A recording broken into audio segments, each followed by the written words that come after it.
Assalamualaikum warahmatullahi wabarakatuh. Kembali lagi di pembahasan Intan Pariwara kelas 11. Masih di asesmen akhir semester ya. Ini di part yang kedua, yaitu nomor 11 sampai dengan nomor 20. Mari kita simak bersama-sama. Nomor 11, seorang peserta didik mengamati preparat awetan jaringan epitel menggunakan mikroskop. Jaringan epitel tersebut memiliki karakteristik antara lain tersusun atas sel yang berbentuk silindris, nukleus berbentuk bulat dan terletak di bawah, serta susunan sel rapi dan berjumlah satu lapis. Jaringan epitel dengan karakteristik tersebut berfungsi sebagai, jadi berdasarkan karakter yang sudah dipaparkan di soal nomor 11 ini adalah ciri dari jaringan epitel silindris selapis ya. Fungsinya apa? Yaitu untuk proteksi, sekresi, difusi, dan juga adsorpsi zat. Jadi di sini jawabannya adalah yang C. Nomor 12, perhatikan gambar struktur jaringan di samping. Jaringan dengan struktur tersebut dapat ditemukan pada, jadi jaringan yang ada di gambar soal nomor 12 ini adalah jaringan epitel transisional. Nah, epitel transisional itu memiliki bentuk yang tidak teratur, kemudian tergantung aktivitas organ, serta sel-selnya ada yang berbentuk pipi, kubus, dan juga silindris. Dia fungsinya adalah untuk menahan regangan dan juga tekanan. Biasanya ada di pelvis ginjal, kandung kemih, dan juga ureter. Oke, jadi di sini jawaban yang paling tepat adalah yang D. Nomor 13, Rini mengamati permukaan tangannya. Pada permukaan tangannya terlihat pembuluh darah berwarna kebiruan. Nama dan ciri pembuluh darah tersebut adalah, jadi berdasarkan fungsinya pembuluh darah itu dibedakan menjadi 3 ya. Ada arteri, vena, dan juga kapiler. Tapi di sini arteri juga ada 2 nih, arteri yang biasa, kemudian ada juga yang arteriola, yaitu cabang dari arteri. Ada juga vena dan juga ada venula, yaitu cabang dari vena. Cuma secara garis besar umumnya adalah arteri, vena, dan juga kapiler. Nah, di sini vena itu membawa darah menuju jantung ya, kalau arteri keluar dari jantung. Jadi jawaban yang paling tepat adalah yang C. Nomor 14, grafik berikut yang menunjukkan hubungan antara berat badan dengan tekanan darah adalah, jadi tekanan darah seseorang itu dipengaruhi oleh beberapa faktor ya. Ada usia, jenis kelamin, berat badan, emosi, volume darah, dan juga viskositas darah. Nah, pengaruh-pengaruh tersebut bisa dijelaskan nih. Kok bisa? Yang pertama, usia. Makin bertambahnya usia seseorang akan mengurangi elastisitas pembuluh darah, sehingga akan meningkatkan tekanan darah. Jadi makin tua tekanannya makin tinggi. Jenis kelamin, laki-laki memiliki tekanan darah lebih tinggi daripada perempuan. Kalau berat badan, makin berat tubuh seseorang makin tinggi juga nih tekanan darahnya. Emosi, keadaan emosi yang tidak stabil akan meningkatkan tekanan darah.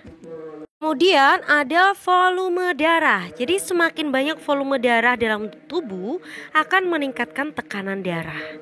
Dan juga yang terakhir adalah viskositas darah. Makin kental darah seseorang, makin tinggi juga tekanan darahnya. Jadi grafik yang tepat yang menunjukkan hubungan antara berat badan dan tekanan darah adalah grafik opsi yang C. Nomor 15, tahap pertama dalam proses pencernaan lemak adalah, jadi tahap pertama pencernaan lemak itu lemak dipecah atau diemulsi oleh cairan empedu. Nah, melalui pengemulsian ini lemak akan dipecah menjadi butiran-butiran yang halus sehingga akan lebih mudah dicerna secara kimiawi. Selanjutnya, butiran-butiran lemak tersebut akan diubah menjadi asam lemak dan gliserol oleh enzim lipase. Nah, kalau udah baru nih si asam lemak dan gliserolnya itu akan diserap oleh kapiler darah di usus halus dan diangkut oleh pembuluh kil untuk diedarkan ke seluruh tubuh. Jadi jawabannya adalah yang C. Nomor 16, saat mengkonsumsi dada ayam, zat gizi utama yang terkandung dalam dada ayam akan mengalami proses pencernaan secara kimiawi pertama kali di organ apa? Jadi kandungan zat gizi paling tinggi pada dada ayam itu adalah protein. Nah, protein memasuki sistem pencernaan, zat tersebut akan mengalami proses pencernaan kimiawi pertama kali di lambung. Di lambung terjadi perombakan protein menjadi pepton oleh enzim pepsin.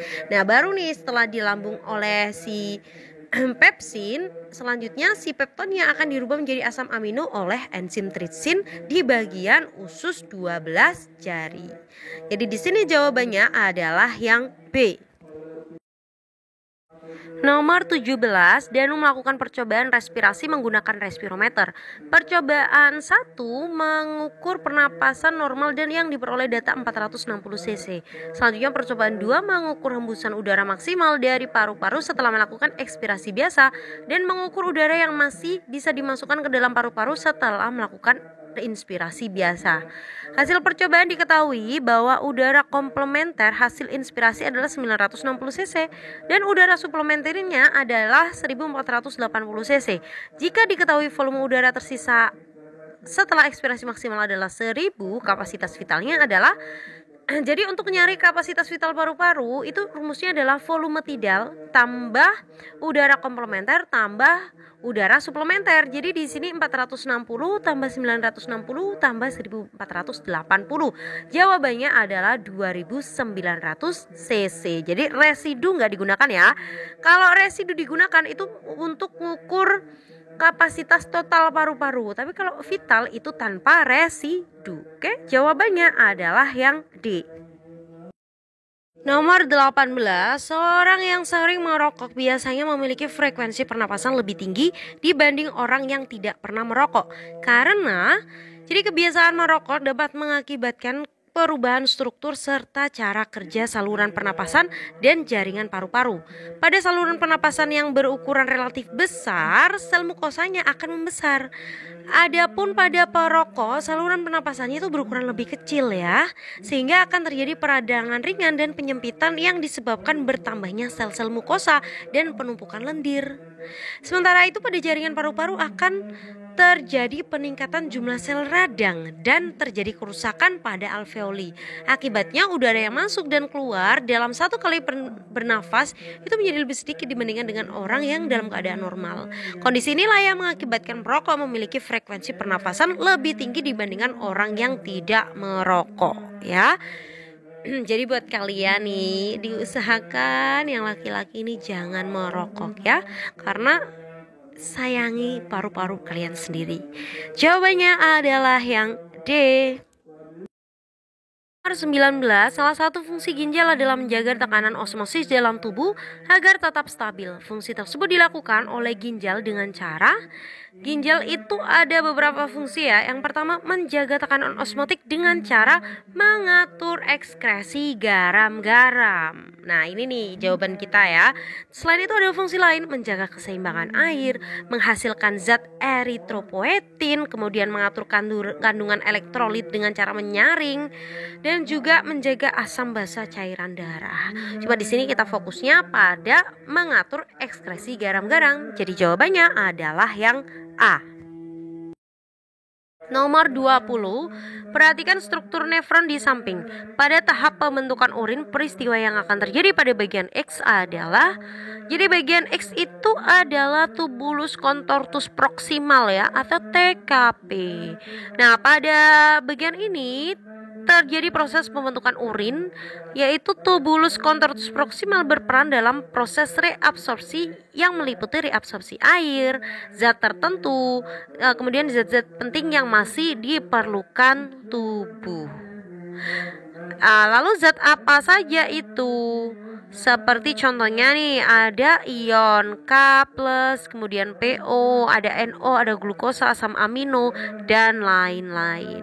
Jadi jawabannya adalah yang B. Sekian pembahasan kita kali ini, semoga bermanfaat. Terima kasih. Assalamualaikum warahmatullahi wabarakatuh.